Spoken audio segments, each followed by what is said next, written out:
कोहरे से घिरी और अजीब सी दिखने वाली चीजों से भरा एक कमरा। किसी साइंस फिक्शन फिल्म की डरावनी लैब जैसी दिखने वाली ये जगह असल में बर्लिन का एक मशरूम फार्म है। यहाँ उगाई जा रही किस्में एशिया से हैं।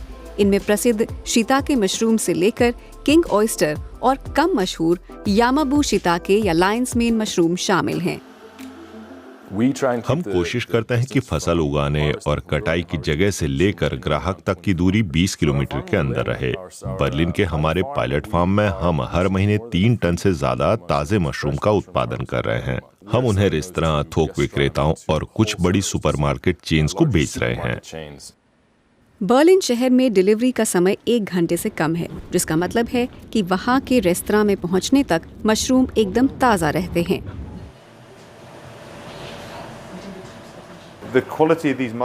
इन मशरूमों की गुणवत्ता बहुत अच्छी है और हमेशा अच्छी रहती है। ऐसे मशरूम मिलना वाकई बहुत मुश्किल है, खासकर जर्मनी में। ये मशरूम आमतौर पर हजारों किलोमीटर दूर से मंगाए जाते हैं। खाने के शौकीन लोगों के लिए ये एक अद्भुत व्यंजन है, लेकिन जब बात पर्यावरण की आती है तब इसके नुकसान दिखने लगते हैं। खाना पैदा करने वाले और ग्राहक अगर आसपास हों तो जगह और संसाधनों दोनों की बचत होती है। इसलिए ये आइडिया लोगों को पसंद आ रहा है। बहुत से शहरों में ऐसे फार्म बस कुछ ही दूरी पर आसानी से मिल जाएंगे। आजकल अच्छी गुणवत्ता वाली चीजें आसानी से मिलना बहुत ही मुश्किल है। खाद्य उद्योग वैश्विक कार्बन उत्सर्जन के करीब 1/3 हिस्से के लिए जिम्मेदार है। इसमें 24% हिस्सा है भोजन के उत्पादन और जमीन का अलग अलग तरीके से इस्तेमाल का, और 6% हिस्सा फसल के परिवहन का। ये सब पर्यावरण पर बहुत बुरा असर डालते हैं। चीजों को सही जगह तक पहुंचाने, उन्हें स्टोर करने और रेफ्रिजरेट करने में बहुत CO2 उत्सर्जन होता है। जब स्थानीय स्तर पर कुछ उगाया जाता है तो काफी सारा उत्सर्जन घट जाता है। फलों और सब्जियों का कार्बन फुटप्रिंट खासतौर पर काफी ज्यादा होता है।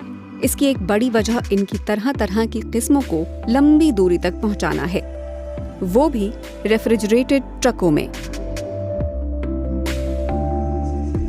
मिसाल के लिए साल 2021 में जर्मनी ने 63% सब्जियों और करीब 80% फलों का आयात किया। इसमें से ज्यादातर दक्षिण यूरोप या विदेशों से आते हैं, यानी उन्हें जहाज या विमान से काफी लंबा सफर तय करना होता है। हालांकि दुनिया के सबसे धनी देश वैश्विक आबादी का सिर्फ एक छोटा सा ही हिस्सा हैं, फिर भी वे भोजन से जुड़े करीब आधे यातायात के लिए जिम्मेदार हैं और इसलिए उससे होने वाले उत्सर्जन के लिए भी। बर्लिन में बहुत से रेस्तरां हैं जो सच में कोशिश कर रहे हैं कि अपने खाने को ज्यादातर स्थानीय चीजों से बनाएं, और जब बात डिलीवरी के समय और दूरी की हो तो इससे काफी मदद मिलती है। हम कार्बन फुटप्रिंट को कम करने के बारे में बात कर रहे हैं। जितना मुमकिन हो उतना पर्यावरण के अनुकूल बनने की कोशिश कर रहे हैं। हम कोशिश कर रहे हैं कि जितना हो सके जर्मनी और स्थानीय इलाकों से सामान लाएं। बर्लिन के इस मशरूम फार्म के लिए अगला कदम होगा AI का इस्तेमाल करना। इससे ऊर्जा बचेगी और साथ ही फसल को नुकसान भी कम होगा। हम कुछ AI टूल्स विकसित कर रहे हैं जो हमारे ग्रो रूम में इमेजरी का इस्तेमाल करते हैं। वे 24 घंटे उनकी निगरानी कर सकते हैं और हमें फसल की कटाई के सही समय का पता लगाने में मदद देते हैं। अनुमान है कि दुनिया भर में पैदा होने वाले खाने का करीब 80% हिस्सा शहरों में ही खाया जाता है।